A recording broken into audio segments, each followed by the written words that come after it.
Hello, my friends.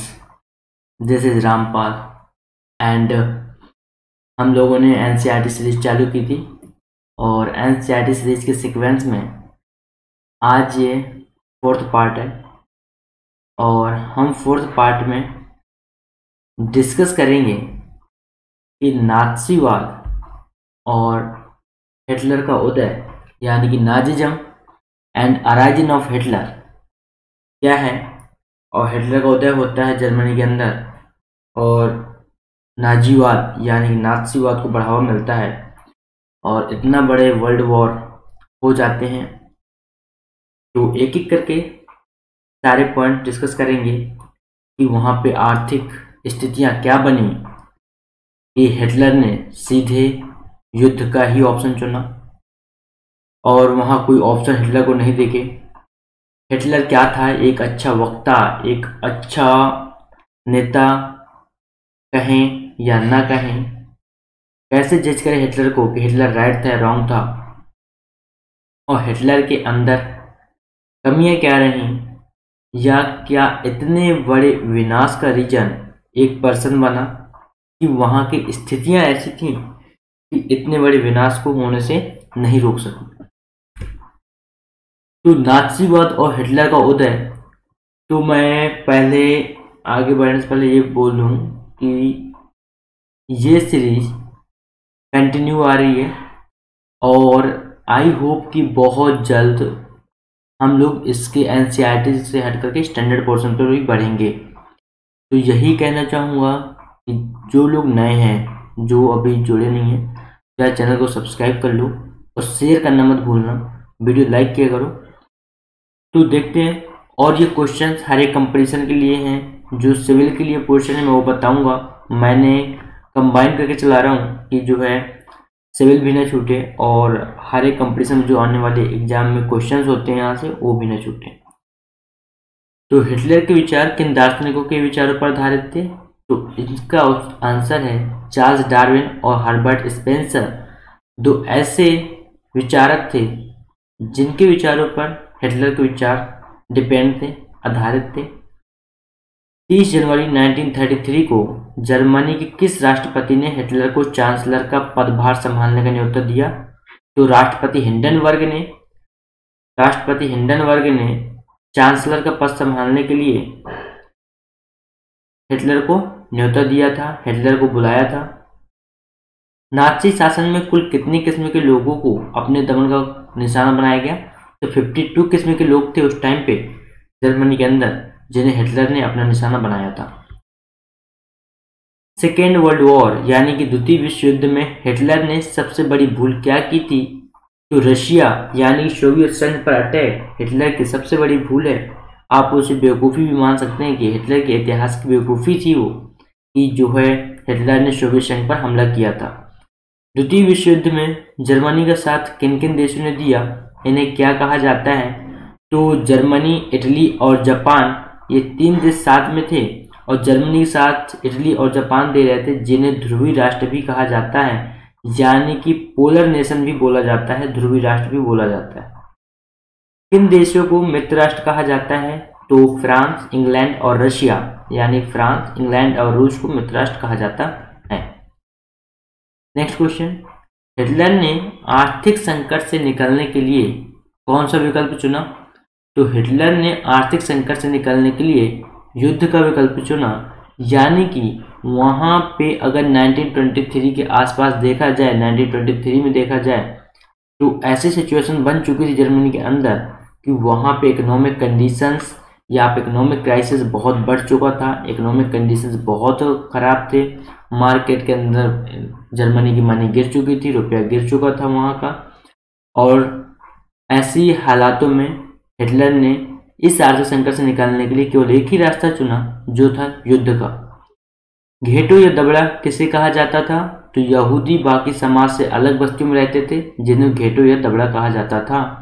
तो जो यहूदी समाज था वो पूरे समाज से, यानी कि जो पूरा जर्मनी समाज था उससे अलग रहने की वजह से इन्हें क्या बोला जाता था? घेटो या दबड़ा।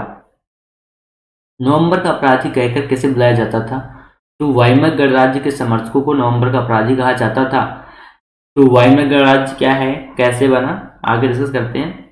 तो जो नवंबर का अपराधी है, अगर कभी क्वेश्चंस आता है यहाँ से एनसीईआरटी के अंदर ये पॉइंट इंक्लूड है कि नवंबर का अपराधी किसे कहा जाता है, तो वाइमर गणराज्य को नवंबर का अपराधी कहा जाता है।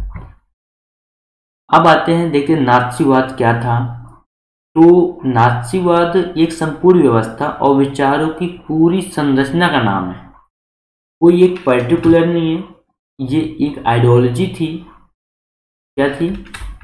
एक आइडियोलॉजी थी जो हिटलर ने बनाई हुई थी और इससे फॉलो करने वालों को ही वो छोड़ता था, अदरवाइज वो छोड़ता भी नहीं था किसी को।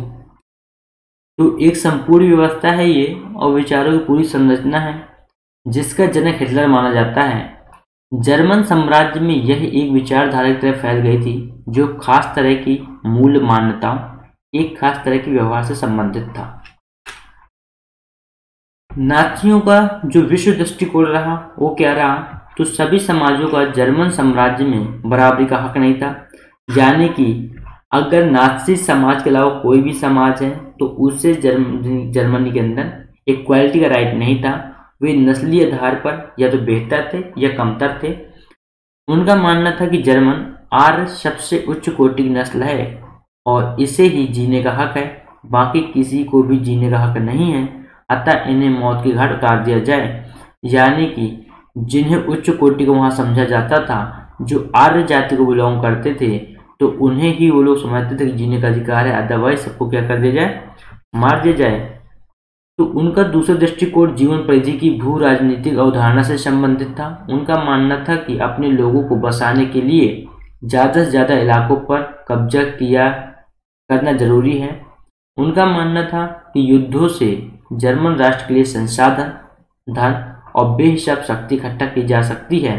तो एक रीजन ये भी रहा कि उन्हें युद्ध की ओर खींचकर ले गया, उन्हें वॉर की ओर खींचकर ले गया। अब देखते हैं हिटलर का उदय कब और कैसे हुआ।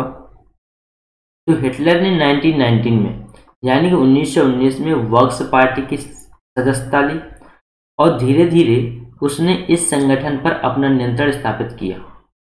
फिर उसे सोशलिस्ट पार्टी का नाम दे दिया।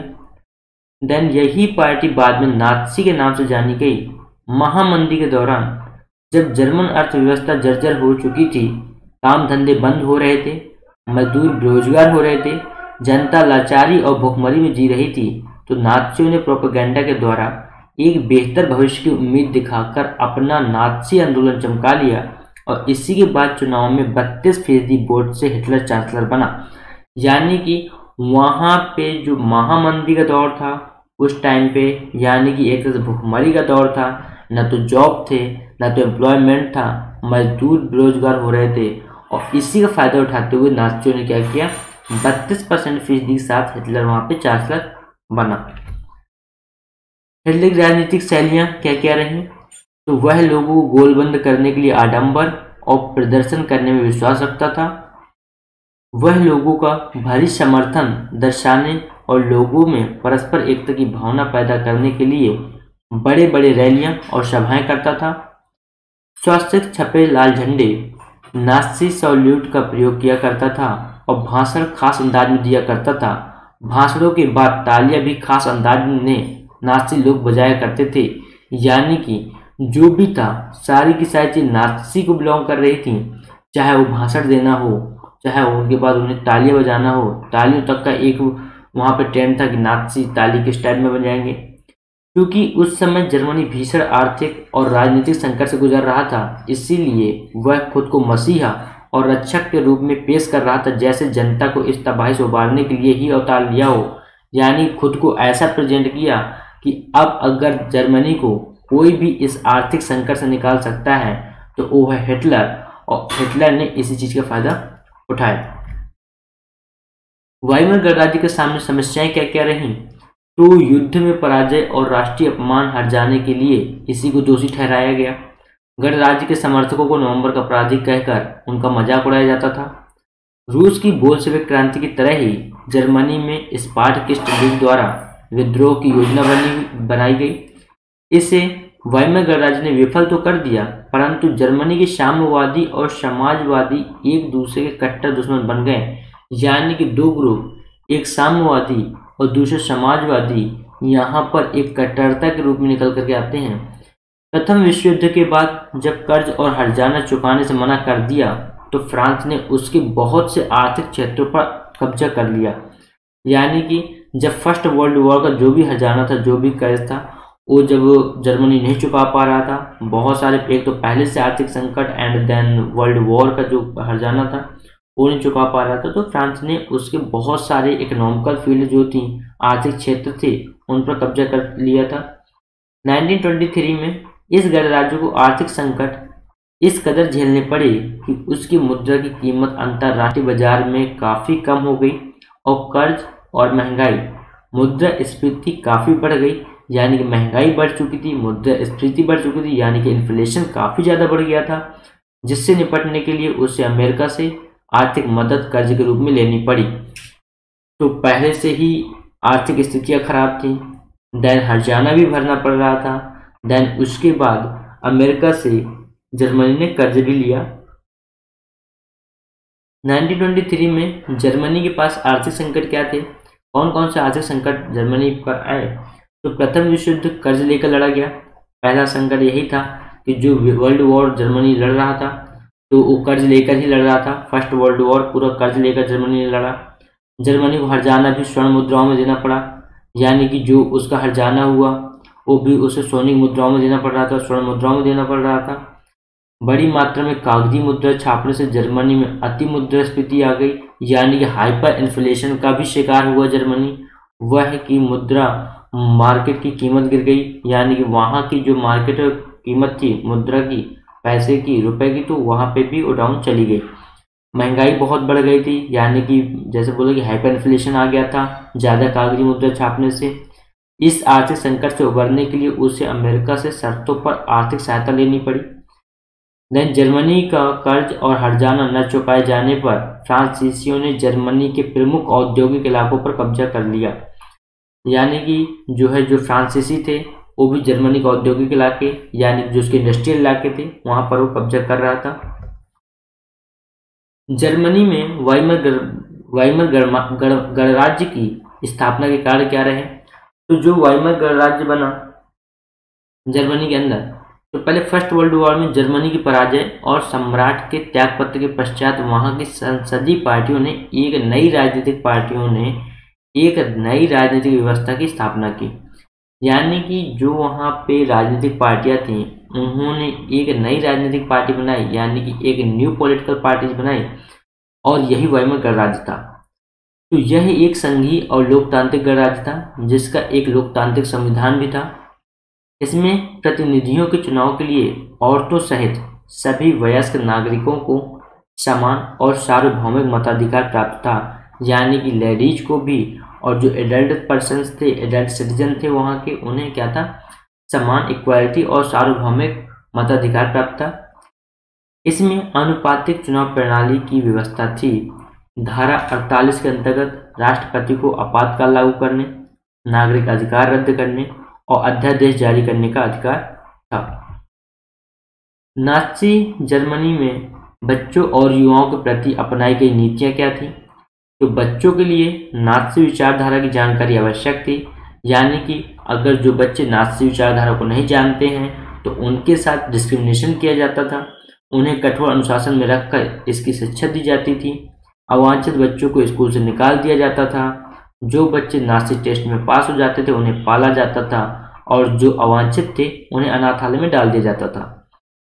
नाज़ी शिक्षा के लिए पाठ्यक्रम तैयार किया गया और उन्हें उसी पाठ्यक्रम के अनुसार शिक्षा दी जाती थी।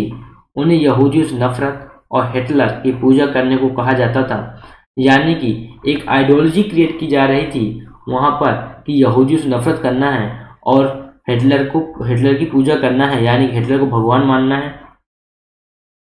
खेलकूद के जरिए भी युवाओं में हिंसा और आक्रामकता की भावना पैदा की जाती थी। जर्मन बच्चों और युवाओं को राष्ट्रीय समाजवाद की भावना से लैस करने की जिम्मेदारी युवा संगठनों को सौंपी गई थी। इसके बाद उन्हें सेना में काम करना पड़ता था और किसी नाज़ी संगठन की सदस्यता लेनी पड़ती थी, यानी कि जो वहाँ का युवा समाज था उसे नाज़ी संगठन से जोड़ना होता था, उन्हें सेना में काम करना पड़ता था। लोकतंत्र को ध्वंस करने के लिए हिटलर और नाज़ियों द्वारा उठाए गए कदम, यानी कि जब वहां पर जर्मनी के अंदर पूरी तरह से लोकतंत्र खत्म हो चुका था, तो उन्हें उसे खत्म करने के लिए हिटलर ने किस किस स्टेप को अपनाया और कौन कौन से स्टेप ऐसे रहे जिसने जर्मनी के अंदर पूरी तरह से डेमोक्रेसी लोकतंत्र को खत्म कर दिया। तो 28 फरवरी 1983 को अग्नि अध्यादेश के जरिए अभिव्यक्ति, प्रेस और सभा करने की आज़ादी जैसे अधिकार को निलंबित कर दिया गया। कम्युनिस्टों को बर्बरतापूर्वक दमन किया गया, उनकी हत्याएं करवाई गईं।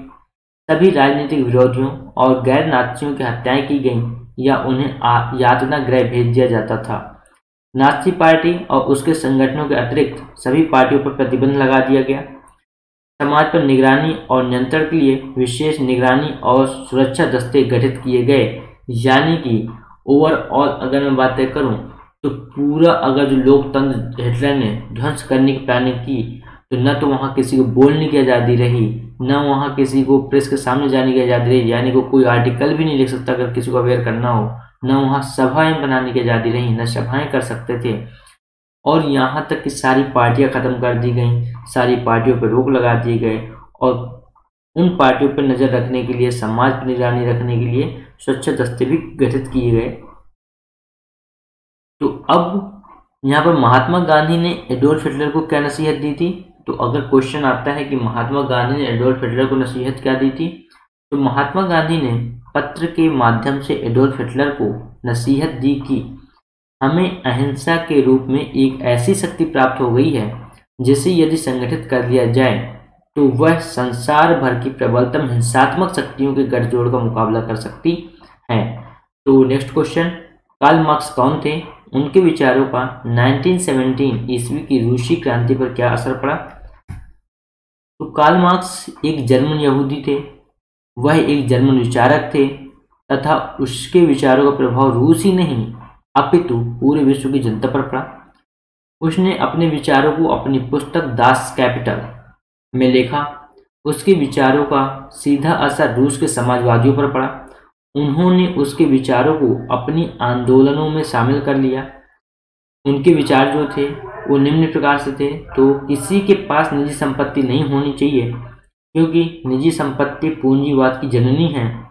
पूंजीपति लोग अपने लाभ को प्राप्त करने के लिए मजदूरों का शोषण करते हैं। संसार भर में उत्पादन के साधनों पर किसानों का हक होना चाहिए तथा उन्हें शोषण से मुक्ति मिल सकती है। शांतिपूर्ण ढंग से पूंजीवाद नहीं मिल सकता, इसके लिए हड़ताल और क्रांति आवश्यक हैं। तो ये थे हमारे कार्ल मार्क्स के विचार। And thank you so much for watching. मैं यही कहूँगा कि अगर अभी तक सब्सक्राइब नहीं किया है तो कर लो और बेल आइकन प्रेस करना मत भूलना, अदरवाइज जो मेरी आने वाली नोटिफिकेशंस है वो आपको नहीं मिल पाएंगी। तो अगर आप चाहते हैं कि ये कंटेंट हेल्पफुल है आपके एग्ज़ाम के लिए तो आप चैनल को सब्सक्राइब कर लें और लाइक करें और शेयर करना ना भूलें। तो thank you so much guys, और मैं मिलता हूँ नेक्स्ट लेक्चर के साथ एक अच्छे कंटेंट के साथ, और तब तक के लिए थैंक यू सो मच।